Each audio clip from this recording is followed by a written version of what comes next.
Greetings, YouTubians, and welcome back to Wayne Sharp World, where today I have a very colorful unboxing for you guys, brought to you by this company right here, Tauser. If you have not heard about Tauser, well, let's forget that. I'm sure you've heard about Tauser.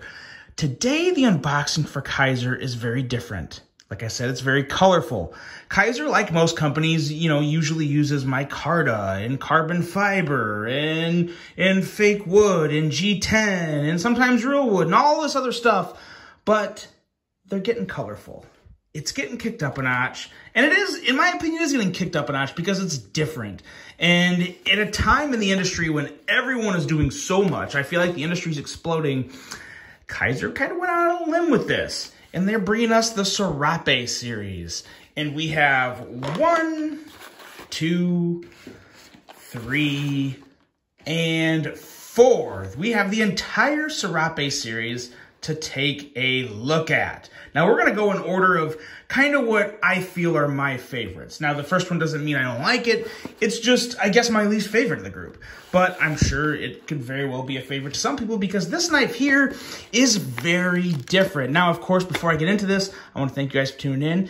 If you like what you see, do me a huge favor, hit the subscribe button, follow along, and I will continue to bring you all sorts of content. I have got a long list of stuff in the works for you guys. I went from having not much content to weeks of content. So get ready, hit that subscribe button. And I also want to thank Tauser for sending these along for me to check out. Really appreciate that, as always, from them. I have a very good relationship with them. And I have to say, I was on the Tauser train before it was cool. Before they were really just kicking it up a notch and killing it this past, I would say, year and a half.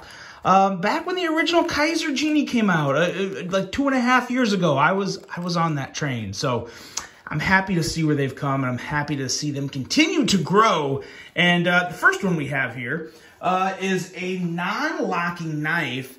This is the Mini Bay. The Mini Bay from Tauser. So what we have here is actually a pretty nice blade. It is 1.5 inches in cut. 1.5? It's 1.9 inches overall, but it's definitely less cutting length. I bet that is about a 1.5 inch cutting edge. And this is the Serape. And now this is, my understanding, it is some type of like G10. There's not any actual fabric in here. So it kind of looks like the Mexican blanket stuff, like a G-Carta, but it's not G-Carta. This is just some type of pressed, I'm assuming, polymer material. I will say, though, it is very, very clean and looks very, very good. A lot better than my grimy fingertips. Try to ignore those. Focus on the knife here. There we go. I'll hide them. But this is the Mini Bay. It is non-locking. So you kind of do this. It has this fidget factor here to where you kind of just kick it in. And the non-locking knives, I haven't spent a lot of time with. So I can't say I'm really comfortable with them. They feel a little awkward to me personally, but it's just me because I really don't have any non-locking knives. But what this is good for a lot of people because it's good if you have a lot of crazy knife laws you have to abide by, whether it be blade lengths or locking knives. There's all sorts of things. Has a very nice, fully recessed, deep carry clip. Well, pretty much fully recessed. The screws are sticking up there just a little. But for all intents and purposes, it is fully recessed. Very, very nice for a small knife. And again, if you have a lot of lost follow, this could be a very good one. And it is basically just that little, I like how they have a choil here too, so you can like pinch right here with your finger, and then you don't have to worry about the blade closing on you. That's really nice. And it's not sharp there. It gets thin, but it's not sharp. It is a choil. You can put your finger there and be perfectly safe. And obviously you wouldn't be using this for any massive cutting tasks. So, there's not a lot of risk, but always use your tools with caution and, cut responsibly. But this is a nice little blade. It's a nice versatile little blade shape. It'd be a nice little package opener and just a good little, very small EDC for someone who doesn't need a big honking knife. Maybe you just want something a little fun and colorful and fidgety. This is pretty fidgety. It's actually, for someone that hasn't spent a lot of time with non-locking knives, I'm finding this pretty easy to deploy and close down. It's actually pretty fun. I got to admit, though, non-locking knives just aren't quite my jam. But this is an attractive little guy with a nice blade, and the serape, that's what this is about. Nice, colorful serape. As you can see, you have all sorts of colors here, from orange, white, black, blue, olive green, maroon, yellow. So all sorts of stuff. Very, very nice little knife. And a nice one to put in the lineup that's very different. And let's also take a look at this pouch real quick, because this pouch is ballin'. In here you have kind of a little hole, a little sleeve to stick your knife in. And of course it comes with the normal Kaiser stuff. What else is in here? Hardware. Oh, what else is in here? Okay, oh, I forgot about this. Yeah, so you have your hardware. And then you also have a little lanyard bead, as well as a dog tag, rule number 9. I don't know exactly what all you would use the dog tag for. It could be actually a little thing to open up the, a little tie-on to open up your bag, actually. But the lanyard bead is cool. Again, I've been very, I've said before, I'm not a huge fan of lanyard beads, but, you know, a lot of people are. So the fact that you get one for free with the knife, that's pretty cool. Now, I don't know the exact prices on all these yet. Of course, they'll be linked below with the prices for you guys to check out. But this pouch is very, very nice. You could actually take the knife out and use it as like a camera bag if you have a little camera. It'd be really good for that, or like a phone. If you were bringing your phone somewhere, you didn't want to risk dropping it or traveling with it, and you weren't carrying it on you. There's a lot of nice little uses for this bag here. It's got holes on the side here to slip other stuff. This could be like a little EDC pouch, actually. Those EDC pouches are very big and popular, and you can also strap it onto bags and stuff. Very, very nice bag from Kaiser. This actually brings a nice little boost to what you're getting in the overall package and presentation. So very nice there. Let's move on. I won't be that long with every knife. I just wanted to cover all that stuff. Moving on to, I'm not going to show you yet. We're going to open it and surprise you. I don't know who all knows. There's basically, as you saw, 4 knives in the lineup. So some people may know what's coming, some may not. Here we have the original. The original is one that has really grown on me over the past month or so. I have the green micarta version, and I also have the titanium version, and I really do like them. But, ooh, this one is super. This is the smoothest. Yeah, this is definitely the smoothest Cormorant I've ever had. No lock stick. No lock stick whatsoever. The other 2 I have, one has significant lock stick and the other one has noticeable lock stick. This one has virtually none. Basically like the original, which is very, very nice.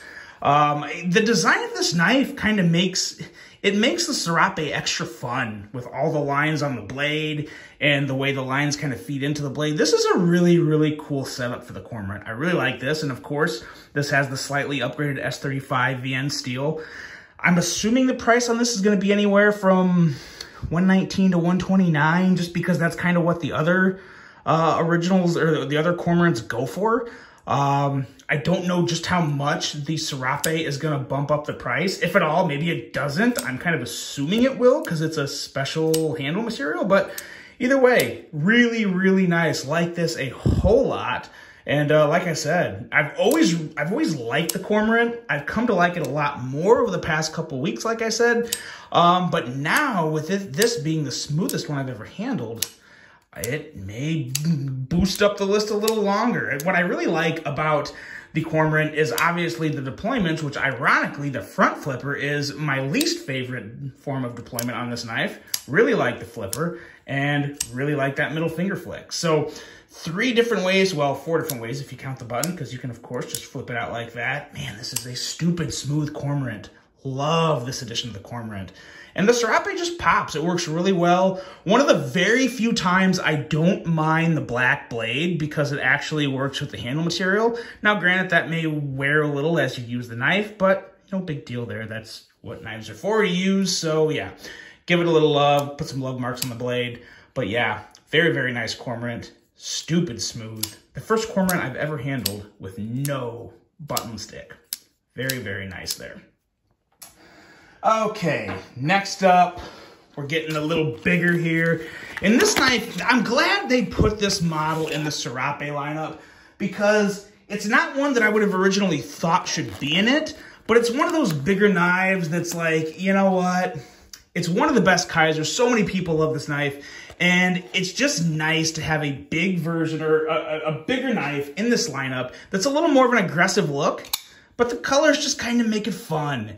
And this is the Tauser K, as you guys already probably know, running on those multi-row bearings in there. Blade centering is as good as ever. The thumb studs are a breeze to kick out. And it might be, bearings might be a little dry. No, maybe not. I did actually just get these in the mail too, so they may still just be cold from traveling to my house because I live in the Midwest and it's cold here right now. Yeah, no, still very smooth. Love that liner lock access on this guy. And again, the Serape, I like the Serape a lot more than I thought I would. I thought it would be too colorful for me. But what I'm finding out as my knife collection grows, as well as my knife preferences, I don't know if they change. I think they broaden. The more knives I handle and the more I get into this hobby, literally every week I feel like I get a little deeper. And I thought I was in as deep as I could be a year ago. So to imagine where I am now, who knows? It's just, it's great and it's fun. But it's nice when my preferences broaden. And there's certain things that I used to not like that I kind of like now. And I do like some color pop on my knives. Not all my knives, but the Serape series is nice because they're great models with obviously a lot of color pop, but it's just the lines. I'm very much a guy that pays attention to the little details and the lines on a knife. And the extra visual element that the Serape brings to a lineup is very intriguing. And especially, I'm noticing here that these all have the more budgety steels, 154 cm. So I'm just as interested as you guys to find out the prices on these because I honestly don't know them. Swear to God, do not know the prices on these knives right now. I'm just guessing they're going to be probably a little more than the regular model series. And I think this guy came in at like 79 bucks for the Tauser K, if I remember right, $69 or $79. So this one may be 89. I completely guessing. Hop on the links below and look them up for yourself. But very, very, very cool setup here for the Tauser K. Just as smooth as ever. Love those thumb studs. Love this knife. The Tauser K Serape series. And now the last one, which is my favorite one in this series. And it's a knife that is just, honestly, the design of this knife, I think it's just gonna go well with pretty much any type of setup because it's just, I love the lines and I love the design on this knife so much. It just works with anything. And it's the Kaiser original. And I can't wait to flip this out because every original I have is so damn buttery smooth out of the box. Look at how those lines work with just the outline of the handle. So good. Let's give it a flip. Yes. Oh yeah. So stinking good. This might be, I feel like I'll sound like a broken record, but this might be the smoothest original I've had yet. Out of the box. Out of the box, of course. My first original I had, the aluminum version, that one is stupid smooth now as well. But I obviously disassembled that and cleaned it. This one is straight out of the box, and man, oh man, so good to kick that blade out. Easy on the close. So good. I love this knife. This is seriously one of my favorite knives ever, and I cannot wait for the XL version because I like the size of this knife, but I'm gonna like the bigger size even more. I know it, I feel it, I can't wait to check it out. But this is gonna hold me over until then because I love the colors, love that blade shape and ergos. So good. If you're looking for a nice, kind of smaller to, some people may consider this a medium-sized knife, I consider it a small knife. But if you're looking for a nice 3-inch blade, button lock, the original is really it. It is it. It's so good. When you get the Serape series or any series, the original is easily my top recommendation for a 3-inch bladed button lock. It's just fantastic. And the Serape makes it fun and colorful. That's them, guys. That is the Serape lineup. Let me know what you think. What I think I like most about this lineup is Kaiser covered all the bases. They covered all the bases in terms of fidget factor, in terms of, where did I put, hold on a second, where did I put that? Oh, here it is. I put it in the bag. In terms of size, in terms of fidget factor, in terms of aesthetics, Kaiser covered every base for this series. And I don't know if these are going to be the only models in the series. I don't know if it sells well. I'm sure they'll probably grow the series to cover other models, but I don't know that for sure. But I think they're off to a really good start with these models right here. Let me know what you guys think. Of course, as always, let me know which one you would pick from this series. And I really hope you guys enjoyed this one. Hope you're having a great start to your week. And until the next one, I'm out.